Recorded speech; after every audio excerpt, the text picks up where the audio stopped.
And before I get on to my speech, Rowena, I just wanted to say I've locked the back door, I've put the washing on.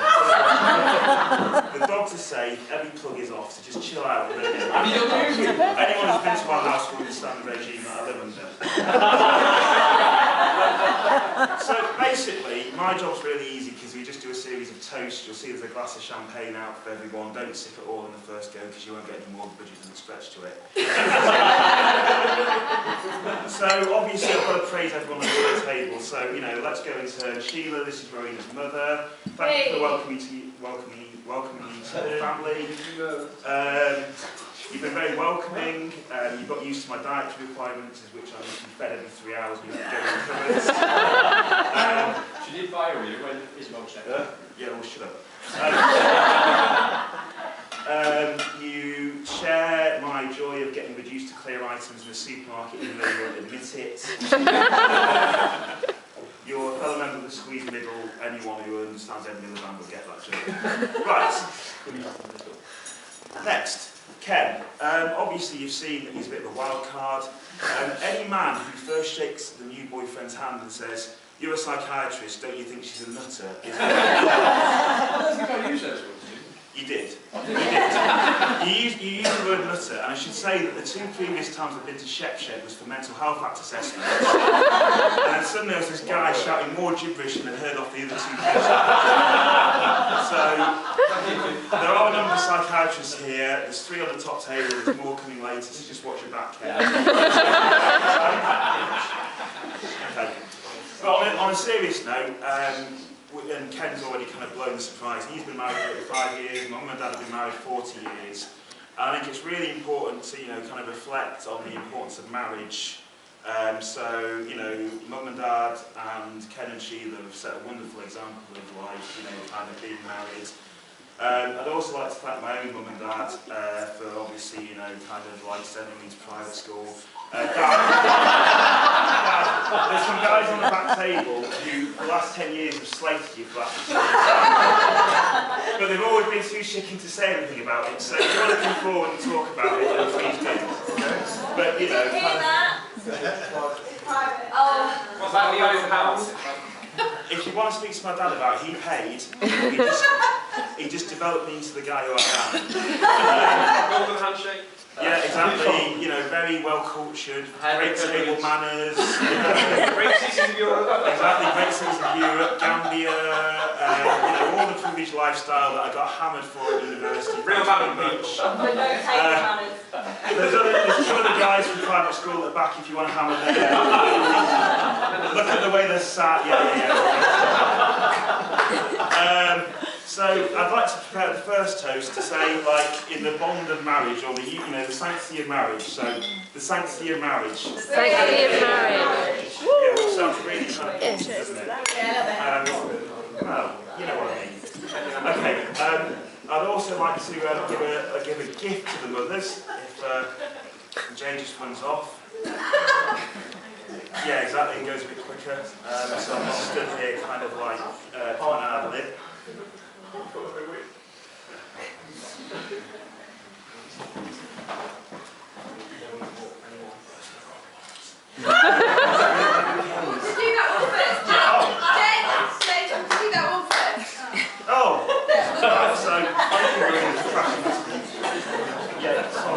Sorry.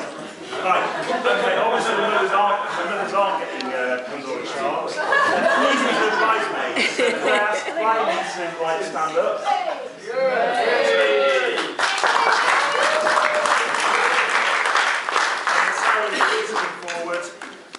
Basically, Rowena has gone nuts on some occasions at this wedding, and I'd like to thank everyone who's been involved in this, particularly the bridesmaids, for not really keeping her sane, but taking the heat off me. The same goes for every Friday or Saturday when she's going on at me and you turn up. Thank you very much.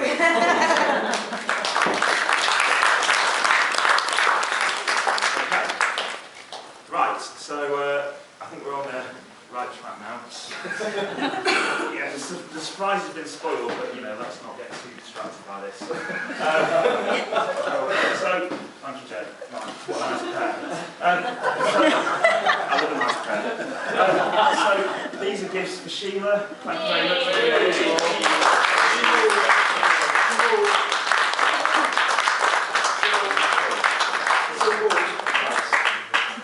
Okay, now you will have noticed there's a few of us stood up in this natty garb. Me and Ken chose this, and we promised Rowena we weren't going to choose the first thing we wore, but we did. So, 10 minutes. yeah, it was 10 minutes. I'd like to thank Lewis and Chunk for being my ushers. They did an excellent job at the church. I tried to find the most effeminate basket I could, and it looked really good in Chunk's hands. So, strange that. But thank you for being there. Obviously, you go back a long way. I've got a gift for you. Now, obviously, I'm really good at wrapping. I wrapped these this morning. And I also chose a wrapping paper because I thought it was kind of appropriate for like you guys as well. So if Lewis and Chunk would like to come forward.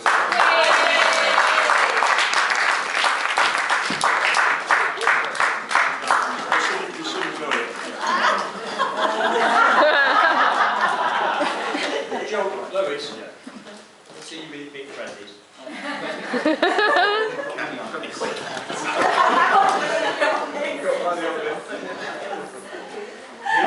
It's a breeze on it.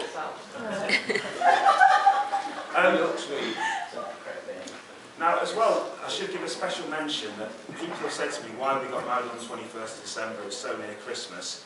Well, one of the reasons is that Rona's great-grandmother got married on the 22nd of December, and we wanted to have the date closest to the date of that wedding as this. Now, there's one person who teed all that up by giving us the ring, and we're very honoured to have Rona's grandmother here. She's not popped out for a cigarette at the moment, so I'm just going to...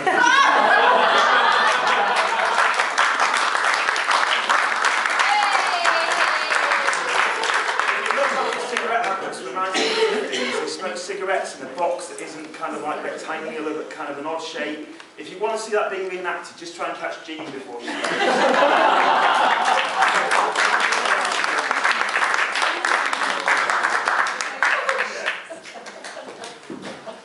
Thank you, Grandma. Thank you. Right. Embarrassingly, and me and Steve already have clashed over this, Steve's gift has been lost in the post. I don't know why. But if you choose the super safe delivery, then that's what happened. I'm sorry. But I'd like to offer you a personal thanks. Thank you for you being my best man. You've done a really good job, particularly with the organisation of the Stag Do. That was very precious to me. I don't like, kind of like things which lapse. We had an itinerary and we stuck to it. So I'd like to thank Steve for that. The other more important thing is that we've done 32 mental health act assessments in the last year together, and if anyone knows what that means, that basically you're eating and drinking the proceeds from that. So all of you complained about that and said that's illicit money, spit out your wine now and spit out your food.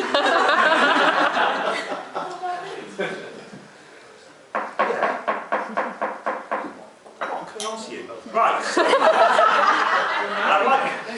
I'd like to give a combined toast to the mothers, the bridesmaids, the ushers, and the best man, the grandmas, and anyone else who's somehow been involved in a special niche this wedding. So, thank you very much. Yeah. Right, so obviously the final part, which is the bit that I'm really going to throw my heart into, is about Rowena.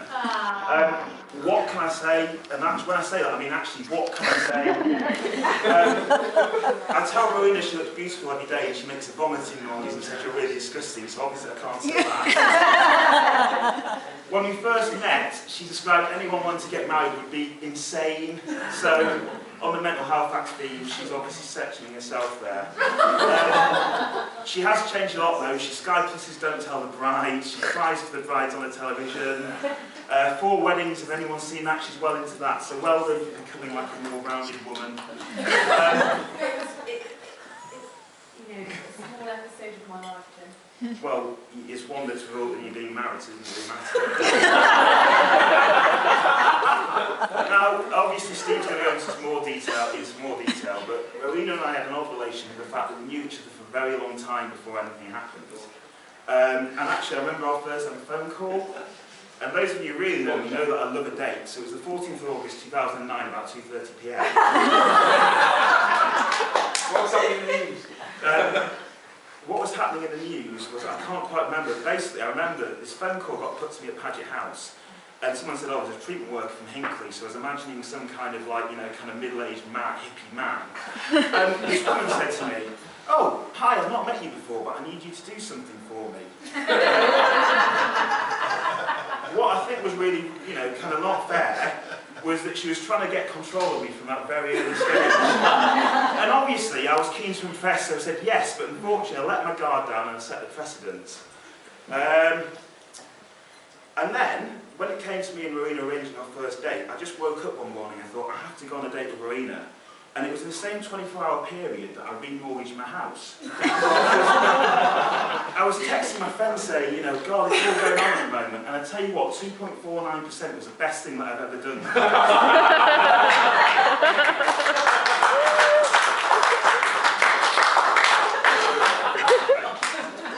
So anyway, you know, kind of let's skip to the, and I'm not looking at my phone because I've got a text message, it's just I've got it installed on her, so don't think I'm being rude. But basically, you know, we kind of met up and it was like a house on fire, it was all really good, and anyone who's kind of like been there will know that we had a really good time. And, you know, actually when it came to getting engaged, it was really straightforward, and for those of you who don't know, we got engaged on the Isle of Harris. Has anyone heard this story? Yeah. Does everyone know it got into the newspaper? Yeah. Do you like the fact it got into the newspaper? Marina? Yeah. Yes. Okay. Who's not seen the newspaper? No, I haven't. Well, it's really handy. Even under here, from the Island News, is the article, The Irresistible Romance of the Luskintyre. I'll be leaving this out by the wishing tree, so if anyone else wants to see it, I've made this a personal mission to show as many people as possible this, because Marina really gets embarrassed by it. So obviously it's great back to the ball, and it was an obvious choice to stick this under the table last night. So the Island News, everyone. Right. So see, no, I'm playing the candlelight with it. Right. In all seriousness, I really love Marina. There's no kind of like hiddenness about it. You know, and I think they have a really good time. And basically, who watched Sex in the City? Me. Anyone? Well, for those of you who've never seen Sex in the City before, Marina described me as a character like Harry. And I kind of was really excited because obviously a lot of the men were really quite fit on Sex in the City. And I was like picturing myself as Mr. Big or someone like that. And then I went on Wikipedia.